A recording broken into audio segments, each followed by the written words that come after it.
Welcome back to the Kino Cave, everybody. And this is the big one. We're finally here after months of doing little retrospectives on the Phase 1 Marvel movies, and we are finally at the end with the Avengers, or as it's known over here, Avengers Assemble. So, like most people my age, this was one of my favorite movies when I was in my teenage years. I think, especially for guys, but also a lot of young girls around my age, this was the best movie. Marvel movies were just the shit in the 2010s, and most young people flocked to them every single year to see the next Avengers movie, the next Iron Man movie, the next Captain America movie, and I was caught up in all of that as well. It felt like this movie was some kind of magnum opus. It was like Star Wars in the 80s. It was like Pirates of the Caribbean in the 2000s. These films were everywhere, and everybody was invested in them. It felt like this movie could do no wrong in some ways. Like, we would constantly rewatch it and just feel the hype again and feel those big moments. But it has been almost 15 years since that film came out, which is an insane thing to think about. But yeah, it's been 15 years since we saw the Avengers for the first time, and how has it held up after nearly 15 years? Especially since more superhero movies have been made, and we of course have been hit with our kind of superhero fatigue. They've kind of slowed down a bit and shifted their focus in a lot of ways. I mean, just look at the way the box office has been swinging these last couple of years. It has been swinging away from the comic book genre. How does the Avengers age in the wake of that falling off of interest in the comic book movies? I'll get into this in my review, but first, as always, we have to go through the behind the scenes information and talk a little bit about what was going on behind the scenes of this huge movie. So Kevin Feige had notions about making an Avengers movie since about 2006 when he first conceptualized Iron Man. The success of the X-Men movies probably gave it a bit of a boost, and I'm sure that he thought that one day maybe he could combine Iron Man, the Hulk, maybe Captain America or Black Panther or Ant-Man into some kind of a crossover movie. I know I've said over the course of this Kinospective that there wasn't any planning for the Avengers, this big crossover in the making of the previous films, which is still true. Kevin Feige had ideas about combining these films into an Avengers style movie, but when it comes to actually making the movies, it was not about setup, aside from Iron Man 2 and a little bit of Captain America. But when it came to Thor, Iron Man, The Incredible Hulk, those movies weren't trying to set up anything. They weren't trying to lead to anything. They just were trying to be good movies and get people interested in these characters. With the success of Iron Man and Iron Man 2, it was announced in 2010 at Comic-Con that The Avengers was in production. The cast was revealed, as well as the director, Joss Whedon. I'm just going to briefly touch on this because I don't want it to dampen the theme of this video, which is meant to be fun and informative and thought-provoking, but Joss Whedon was obviously an integral part of a lot of young people growing up in the 2000s and 2010s with the Avengers, but before that, Buffy the Vampire Slayer and Firefly. He no doubt inspired a generation, multiple generations of young people, and we can see that influence to this day in a lot of young people in their 20s and early 30s nowadays. But he has, of course, done a lot of crook shit that you can look into yourself, but I'm not going to dwell on it here.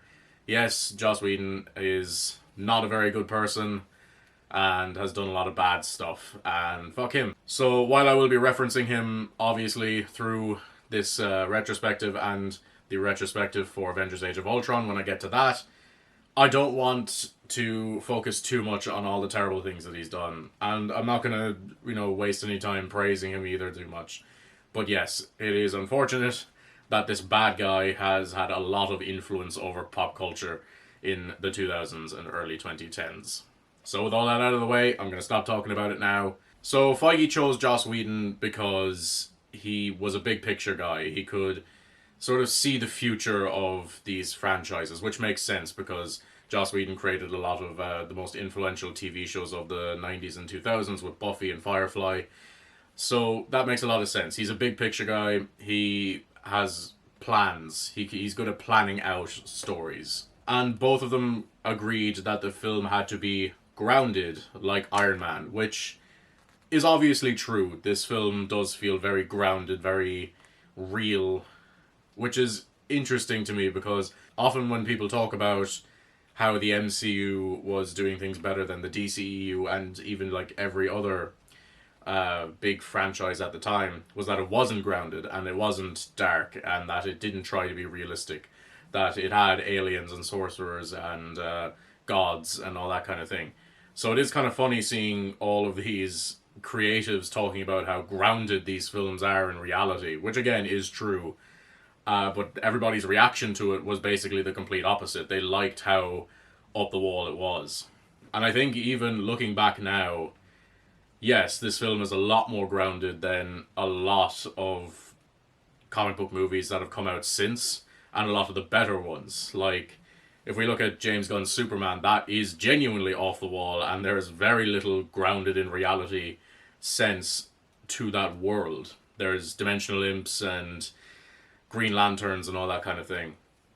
But the Avengers, aside from Thor, all of these guys are lab experiments, basically. Now, in the behind the scenes information, I didn't see much on like the process of designing the CGI or creating a lot of these big action scenes or anything like that. The biggest point, and what most of the behind the scenes interviews and information on this movie is about, is the cast, which makes a lot of sense, and I will be talking about that more in the review section. But this movie is all about just these 6 people being here together. And they talk a lot about how Robert Downey Jr. is kind of the godfather of all these people. He's the big daddy, he's been the one there since day one. Something else I found interesting is that Whedon was asked to put Hawkeye in the movie because he is apparently a fan favourite.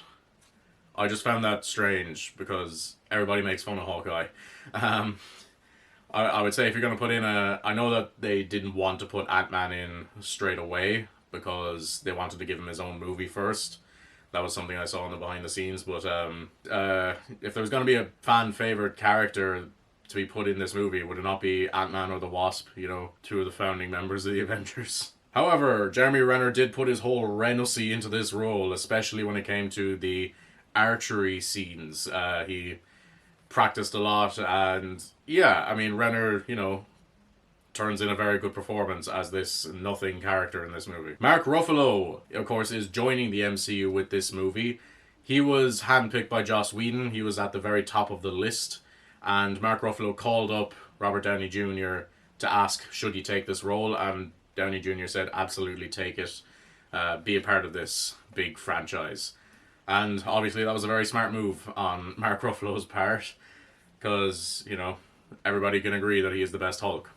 In terms of Edward Norton's departure, communications just broke down. He didn't want to sign up for a big franchise or anything like that, and obviously the Incredible Hulk was very troubled, and there was a lot of sort of infighting between Edward Norton and Louis Leterrier and Kevin Feige and all that. Go back to the Hulk retrospective video if you want more information on that. But yeah, Norton is out, Ruffalo was in. And the idea to have Thanos in the movie and come in that post-credit scene was Joss Whedon's idea. So, unfortunately, Joss Whedon is kind of the reason we have the MCU as it is today, because Thanos was his idea. Joss Whedon was a big fan of the comic books, so he asked Kevin Feige could he make Thanos the puppet master of Loki in this film, and Feige agreed. So, there we go. We have Joss Whedon to thank for the entire MCU, essentially.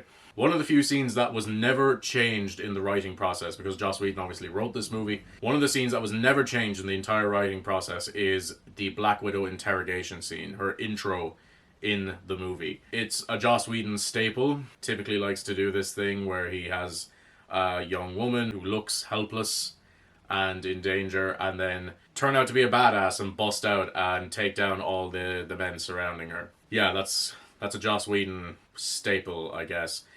You know, a lot of people credit Joss Whedon before all that stuff happened. with being a very feminist filmmaker and you know, creating these shows that empowered women, which is all true. Buffy is obviously a very empowering show. I've not seen all of it, but I've seen some of it, and yeah, it's, you know, great to see a female lead in a TV show where she's hunting vampires and taking them down and stuff like that. But also, you can see a lot of the seeds of Joss Whedon's actual attitude in that way when you see the clear fetishization of that in Black Widow's introduction scene, because she's dressed in a sexy black dress and she's constantly using her legs in these takedown moves and stuff like that. So you can see the seeds for the Joss Whedon weirdness very early on. So improv was obviously heavily encouraged on set. This is something that Kevin Feige could just never let go of, I think. I think it just worked so well that one time that they just had to keep it going. And we can talk about how that doesn't really work out in future MCU movies. However, here it's kept to Robert Downey Jr., which is where it should be, because Robert Downey Jr. is incredible at improv. Honestly, the amount of scenes that I've seen, the behind the scenes, I've said that word way too many times. In a lot of the behind the scenes, like videos and stuff, you see Robert Downey Jr. like talking through his improv and trying to come up with ideas. And I read a lot of the IMDb as well to look for more trivia on this movie, and a lot of it is just this scene with Robert Downey Jr. and it was improvised by him. And I'm like, I genuinely believe at this point that none of the scenes with Robert Downey Jr., or at least none of Robert Downey Jr.'s dialogue in the movie, made it from script to screen. I have not read the script. I probably should have done it before I did this video, but god damn it, I was running out of time. I mean, I can still go back and do that and talk about it in a future video, but honestly, I would be surprised if any of Robert Downey Jr.'s dialogue made it from script to screen, or did he just change it all on the day. However, I can't really be mad about that because Robert Downey Jr. is kind of the best at this, and he definitely knows this character better than anybody. I'm not going to say he knows Iron Man, the comic book character, better than anybody, because there's a lot of talk at the moment about how much these films actually adapt comic books, or more just adapt panels rather than characters' actual personalities. In terms of this version of Tony Stark, it is Robert Downey Jr. The most daunting scene in the film was the argument scene with all five, because Renner is not there, but Samuel Jackson is there, so I guess it's six. All six Avengers are arguing with each other, and it's this big one take and stuff like that. And yeah, I mean, that's a pivotal scene in this film. It's an important scene in this film because all the personalities are clashing together at this point. So you need to nail that. In terms of character designs, obviously there's a lot of opinions out there on these. Feige and co. wanted to change the character designs for this film for every character, but they didn't want to make them uniform like the X-Men. That was, I think a criticism was popping up as well. This is when it kind of started with the, why aren't the X-Men colorful? Why are they just all wearing the same uniform? Even though, and I should make a video about this because it's also a thing that's been going around on the internet, if you look at the actual designs of the X-Men costumes, they're pretty good. It's just the color. If they just made it the classic color, those designs are kind of perfect. But anyway, we're not talking about that today. They didn't want to make them look uniform. They didn't want them to be wearing basically the same clothes. So they tried to make them unique, but also change them for this film. Now let's get on to the hot topic with this one, Captain America. So they wanted to make the suits slicker and kind of adhere more to the Star-Spangled Man idea. Of course, the in-universe explanation for this is that Phil Coulson designed the suit, and he obviously based it off of his Captain America trading cards, where he's wearing the classic blue with the white and red stripes, and it's a lot more kind of, it's more like the comic book. It's less a war uniform, which makes a lot of sense. Captain America is sort of this bit of legend at this point. So yeah, his suit's going to look more like pajamas. Just briefly, because everyone's given their 2 cents, I might as well throw mine in as well. I actually like this suit. Yes, the helmet's a bit bulky, it's a bit The Flash Season 5, but I actually really like this suit, and I think people complaining about it all the time is the reason why Captain America looks like a grey soldier nowadays.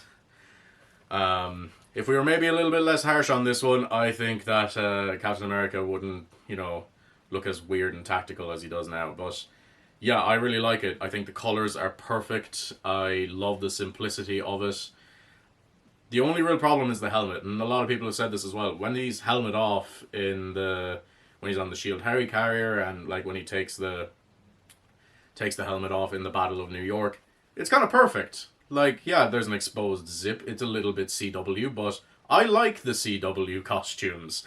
It's better than the fucking shit that we got in the movies nowadays. Why are we putting lines on everything? I don't know. So giving Iron Man a jetpack was actually Joss Whedon's idea. He didn't like how Iron Man looked like Tinkerbell when he's got the jets coming out of his hands as well as his feet. He thought that was stupid, so he thought, give him a jetpack, then that frees up his hands, which is an interesting kind of evolution of the Iron Man look. But the Tinkerbell comparison I don't really get. Like, I get it from a posing standpoint, but I don't think anybody was making that comparison before. Also, Iron Man can look like Tinkerbell, can fly about, get really tiny. So for the Hulk, they reused the MOVA method from the Incredible Hulk by painting dots all over Mark Ruffalo's face, and not just like, 60 dots all over his face, but actually painting it on, so there's millions of them, so we can capture his face exactly. But also, Mark Ruffalo did a lot more of the mocap for this film, as compared to the Incredible Hulk, where Edward Norton gave them reference, but they kind of tried to create the Hulk from scratch based on those reference points. But no, in here, Mark Ruffalo is acting with his face and his body and just doing it all himself. And I think that definitely works. The Hulk moves a lot better in this. In terms of the design, wear the purple pants. I'm going to say it every time. Put the fucking pants on him. Yeah. But aside from that, yeah, this is a pretty awesome Hulk design. I think it actually gets worse as the movie goes on, as the movies go on even. It's kind of perfect in this one, actually. It might be at its best in this one, or possibly Age of Ultron, but I think by the time we get to, Thor Ragnarok, it actually starts to look worse. But we will, of course, get to that movie in, 3 years.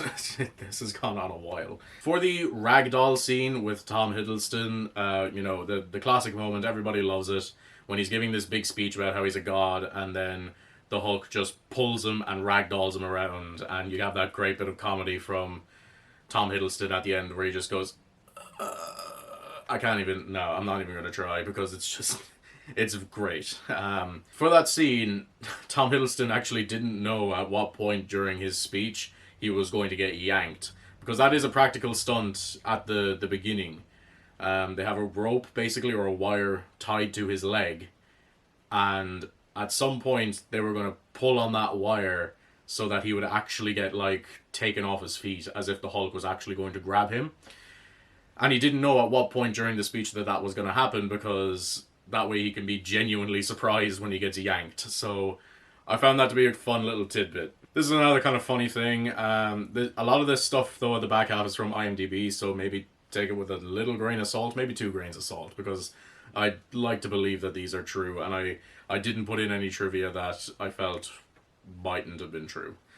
But when Captain America arrives in Germany after Loki gives this whole speech about how they were made to be ruled over by a god or a lord or whatever, and then Captain America shows up and gives that good line of, last time I was in Germany and saw someone standing over everybody, we had a disagreement, and they're kind of talking back and forth at that point. But the hilarious thing about that is everybody is still kneeling while Captain America is standing over everybody. So what's the difference between a dude dressed in green and gold antlers standing over everybody versus a guy dressed like the American flag standing over everybody? Which, to be fair, I actually caught myself when I was watching the movie. I'm like, what's the difference here between you standing over everyone and them standing over everyone? Oh, it's the fact that you're wearing the American flag. But they did actually think about that during the shooting of the scenes, so you can actually see people getting up when Captain America arrives, so that it doesn't just look like Captain America is standing over everybody and ruling over them as well.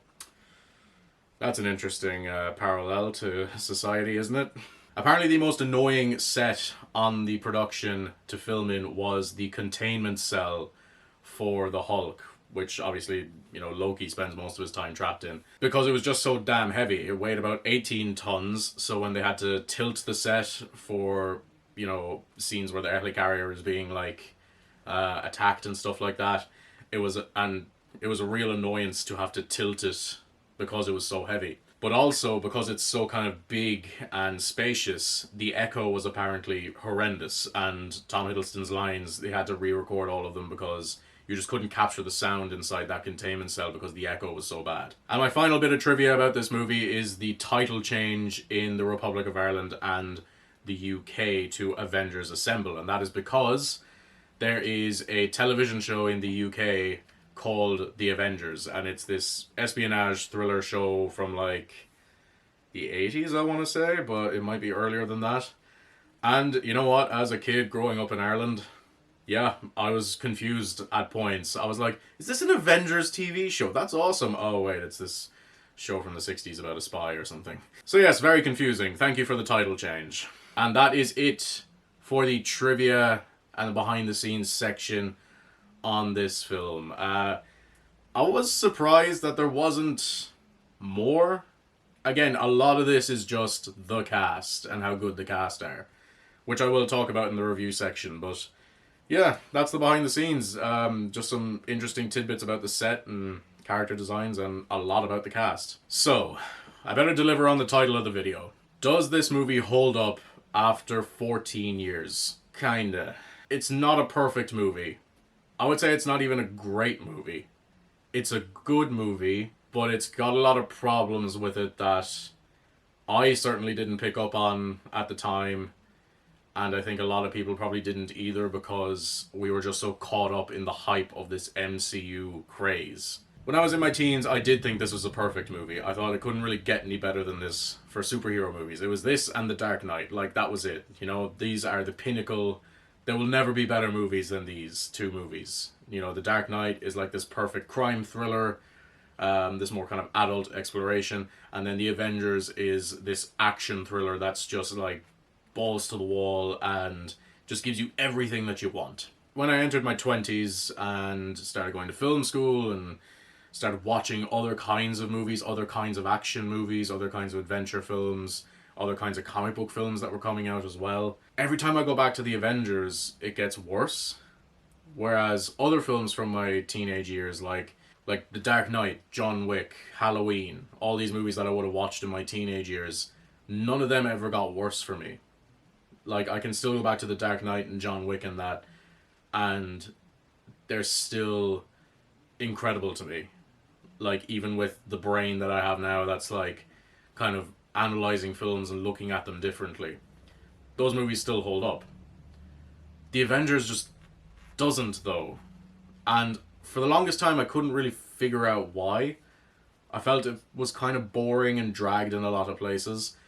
So upon this rewatch and this review, I watched it twice for this review, I really wanted to get into why this film drags for me.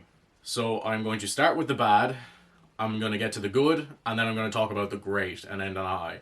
Because again, there is a lot of great stuff and there's a lot of stuff to still love in this movie. So without further ado, let's get into the bad of the Avengers. So Loki is an excellent character and carried very much by Tom Hiddleston, giving a generational performance as this villain. But in this film, he's kind of a nothing character. He's there to be a villain. We get one great scene with him and Thor on the cliff when we get to see this petty, insecure god that we saw in Branagh's Thor. We also get that great scene in Germany where we see his delusion that he was somehow made to be a ruler and a king. Aside from that, his scenes serve as nothing more than exposition and more just serving other characters. I'm thinking of the scene with Black Widow where, they're talking about she has red in her ledger and all that, and all of that turns out to be a manipulation by her. But we don't get anything about Loki there. We don't get any insight into him other than he's okay at manipulating, but even then, Widow just manipulates him right back. We get a great scene with him and Tony Stark, which is, everybody talks about this scene as well. I have an army, we have a Hulk, that kind of thing. but we don't get any insight into Loki that we don't already know. He's delusional, he's drunk with power, and that scene is great for Tony Stark's character, but it's nothing to Loki's character. He exists in this film to serve the Avengers, the team. Now, there is a lot of exposition in this film. Like, go back and watch it and look at the amount of scenes that is just characters spitting out motivations, the deception of S.H.I.E.L.D., Loki's plan. Like, it's a lot. It's just constant explaining what the Tesseract is, what it can do, the experiences that the other characters have had with it. And there's more fucking science babble in this movie than there is in an episode of The Flash, in terms of just people saying scientific gobbledygook across to each other. Scenes like this exist just to string together, basically, cool moments, hype moments, action scenes, and character moments. I would prefer more of the actual character moments for the likes of Loki and the other Avengers, because some of them really do get left by the wayside. While, Tony Stark, Steve Rogers, Bruce Banner especially, and even Thor get a lot of play and we get a lot of their character in this film. A couple of them have a bit of an arc, but nothing crazy, but we don't really need that. This is sort of the culmination of the last 5 films. Natasha Romanoff and Clint Barton get very little development in this film. Natasha is reduced to being the sexy badass archetype that was kind of pivotal in its day, but now, there's more criticisms of that. Like, is this actually, an empowering thing for a woman, or is it more kind of just creating another archetype and a stereotype that, Joss Whedon can get his jollies to? And Clint Barton literally has less than 20 minutes of screen time in this movie and exists as just part of Loki's plan. And I know that people say, well, Hawkeye isn't that important to character or anything like that, but he is on the poster. And finally, this film is shot very well. I think that the camera movement is very good, very dynamic, very kinetic. It holds still when it needs to hold still. It's shaky when it needs to be shaky. And we get some really great pans across in the action scenes and stuff like that. We get great hero shots of all our characters. However, the colors and the kind of visuals of the film, the mise-en-scène is... We get the seeds of the Marvel concrete look. The grey, washed out look. Like, if you look at the backgrounds of any scenes, it's grey and fog and very little colour. And this can even apply to the characters themselves, despite, Iron Man being in bright red, Captain America being in bright blue, the Hulk being bright green. It looks good sometimes, and other times it just gets lost in that CGI grey fog. And that is it for the bad. Feel free to disagree with me in the comments, please do be civil, but I think things like this are why this film has just gotten worse for me on a rewatch. And I look forward to seeing which of the 4 Avengers movies winds up being my favourite as I rewatch them and retrospect them. It's because I have some ideas, but we will get to those films when we get to them. On to the good. So, as I mentioned, exposition scenes exist to string together cool character moments and action scenes. But those cool character moments and action scenes are pretty fucking good. And you have to look no further than the introduction scenes to these characters. Natasha Romanoff's, while being a little bit sexist by today's standards, it feels straight out of a Bond film, which makes sense. She's a secret agent. She's the most kind of James Bond-like in this series. So yeah, it's straight out of a Bond film. Our secret agent hero is captured, and she needs to get out of it using her quick wit and also some of her fighting prowess. It's shot very dimly, obviously, in a warehouse, and there's foreign dignitaries or whatever. Some random Russian dude, that we're interrogating. Again, it feels straight out of Casino Royale. Meanwhile, Banner's introduction in Calcutta feels like a horror thriller. Like, there's a ton of suspense in his scene with Natasha. And that's why I still kind of jump sometimes when we get the "stop lying to me" shouting bit. Because it feels like a horror film, you know, there's a lot of tension there. Obviously, this is, you know, Hitchcock's classic tale of suspense. You don't know whether or not he's going to turn into the Hulk. You know that he can, but you just don't know when. And of course, it doesn't happen, which keeps you on that tension until the scene breaks. Steve Rogers' introduction feels kind of like an old school war movie from the 60s. That's largely due to the set design. This kind of old school gym with like pictures of old fighters up, and you know, it's rusty and taped together and dusty and all that kind of thing. But it also feels very nostalgic with Steve kind of reminiscing over the war and, you know, talking about what they lost, even though they won the war.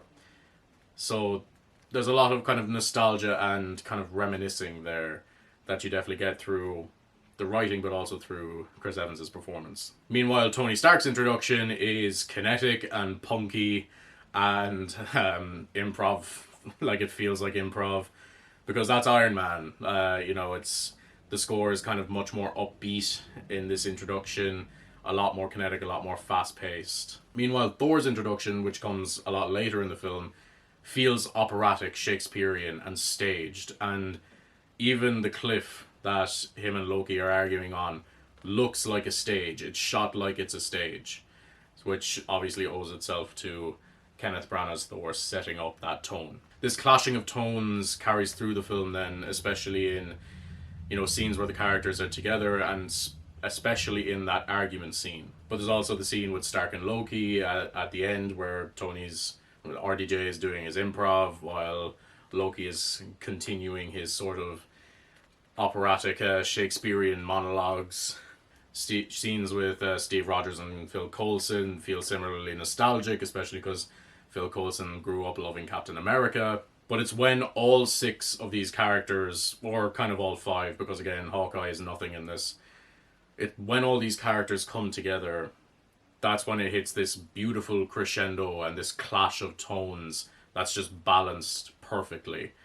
Downey Jr. is there to defy everyone and make fun of everyone, you know, making fun of Thor's speech and his clothes, making fun of Nick Fury's eye, making fun of, you know, how old Steve is and Banner's rage problems. Meanwhile, Steve is stubborn and steadfast, and he's a man of action. He doesn't waste time. He's not wasting time waiting around for anyone. He's not doing improv. He's not quipping or anything like that. He has a mission and he's sticking to it. Meanwhile, Thor is there and he finds humanity to be weird and strange and petty.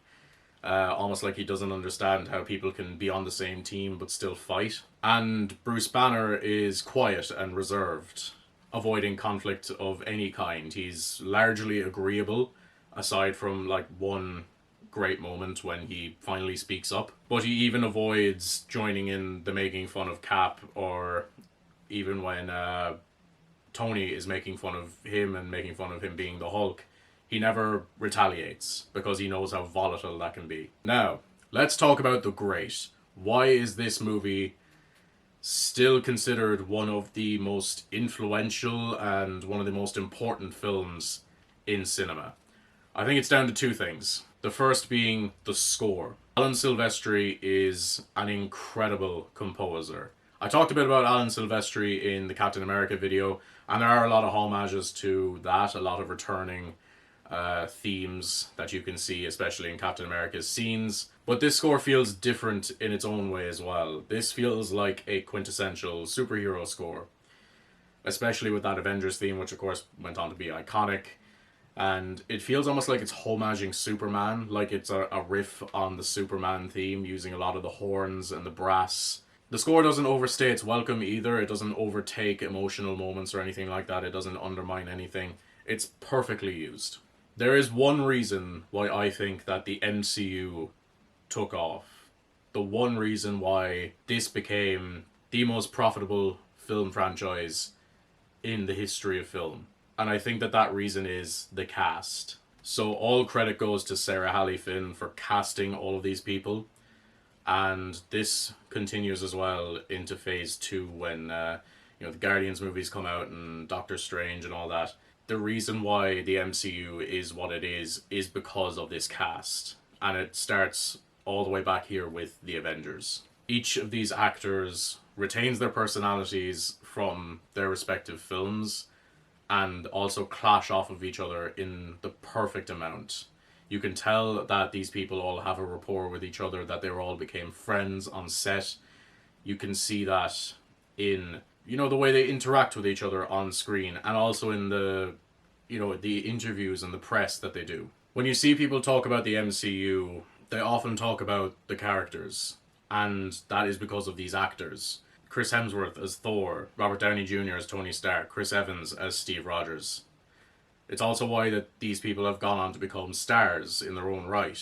They all went on to do big roles. This is all down to Downey Jr. retaining his wit and his charm, Evans retaining this sincerity, Hemsworth being rash and overconfident, Johansson having compassion with that dark edge, and Ruffalo being this reserved, having this reserved nature with Bruce Banner. That's also why the assemble moment, that's why we all clap and cheer for that moment. It's because it's these people coming together for the first time, and you get those heroic horns coming in. It's all down to these people. The hype moment's not even the writing and directing, because like I said, the writing is not great in this movie. It's these actors. That's why we love watching these movies so much. They are the reason why the MCU is what it is. It's all down to them, really. And it's also the reason why for Avengers Doomsday, all of these people are being brought back. Because Marvel is now afraid that its new cast can't compete with its old one. Also, Phil Coulson is just the best. Like, he was there since day one, and when he fucking dies in this movie, it's so heartbreaking because he's literally in all of these. And yeah, it's so sad. Because Clark Gregg is fucking incredible. With all that said, on a budget of $220 million, pretty expensive at the time, not the most expensive. Spider-Man 3, Pirates of the Caribbean 3 all had bigger budgets, but this is still pretty hefty budget, you know? A lot of actors, a lot of CGI, a lot of special effects. But none of that matters because this movie made $1.5 billion at the worldwide box office. This movie broke the record for the biggest opening weekend in the US with $200 million. That's just in the US in its first weekend. It is still one of the highest grossing movies of all time, and it was very near the top of that list back in 2012 when it came out. So I don't think there was any doubt in anyone's mind that the MCU was not only very much going to make money, but it was going to keep going for a long time. So I wanted to leave this last part of the video unscripted, so prepare for a lot of waffle. But I wanted to talk about Phase 1 of the MCU. Now that I've retrospectived all of these, but talking about Phase 1 of the MCU, it has been a real journey going over these films over the last 6 months. I have rewatched a lot of these movies more recently, so not much of my opinions have changed on these. I think that this is really a special series of films. When you talk about like movie franchises, especially when they were huge in the 2000s, we were getting Pirates of the Caribbean, Harry Potter, Star Wars, the Dark Knight trilogy, the Spider-Man trilogy. And then comes along Iron Man, this small, badass punk rock movie that made any kid think that he could go out into his dad's shed and build some shit. And all of these films have been so inspiring in their own ways. And I think there's a reason why, you know, if you ask 100 people who their favorite Marvel character is of the original 6 Avengers, you know, you'll probably have an equal amount say Thor, Captain America, the Hulk, Iron Man, maybe even Hawkeye. And it's because it started so strong with such distinct films. Iron Man and Iron Man 2 are Jon Favreau movies.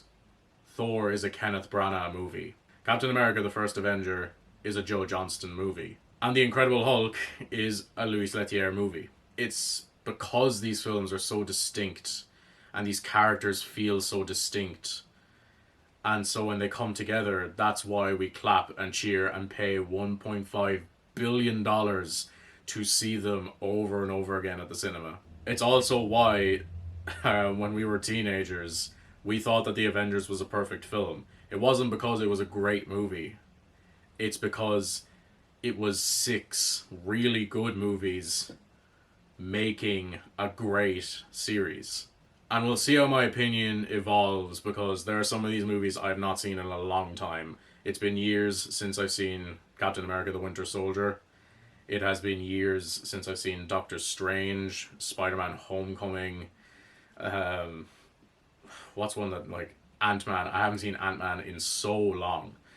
So we will see how my opinion evolves, but right now, I still think that Phase 1 is my favourite phase of the MCU because it's not because they're all incredible movies, because some of them aren't. The Incredible Hulk is hard to get through sometimes. Iron Man 2 is frustrating as hell. And the Avengers can be really fucking boring sometimes. Because they all feel so unique and so distinct. That's what keeps bringing me back to just Phase 1 of these films. So I'm not going to pretend that this reignited my love of the MCU. I still have a very complicated relationship with it, especially in the last few years. I feel like it's just time for different films. I'm excited for the DCU and where that goes in terms of, I mean, we're getting an action movie in Supergirl next month, and we're also going to get a horror movie about Clayface in October. That's the kind of thing that excites me now, because it feels like Phase 1 of the MCU again. Matt Reeves' The Batman Part 2 and James Gunn's Man of Tomorrow, the sequel to Superman, are going to come out next year alongside each other. And that is exciting because they're such different styles of film. I'm still just not excited for Avengers Doomsday. A lot of people have talked about since the few second trailers came out. Oh, I'm actually hyped for this now. I'm actually looking forward to this and this is going to be great. I'm not convinced. I'm just not. It still feels desperate and it still feels almost disrespectful to what made these movies what they are, what made them a billion-dollar franchise. So, for those of you who've been following this journey over the last 6 months, thank you. These videos have not done as well as I'd hoped, but some of them have done pretty good. So I'm grateful for that. I'm going to keep doing this regardless. I do hope that this video does well because it's the Avengers and there's an Avengers movie coming out. But either way, in 2 weeks, join me for Iron Man 3 and we'll kick off Phase 2 of the Kinospective. I hope you all have a great day, everybody. I will see you in the movies.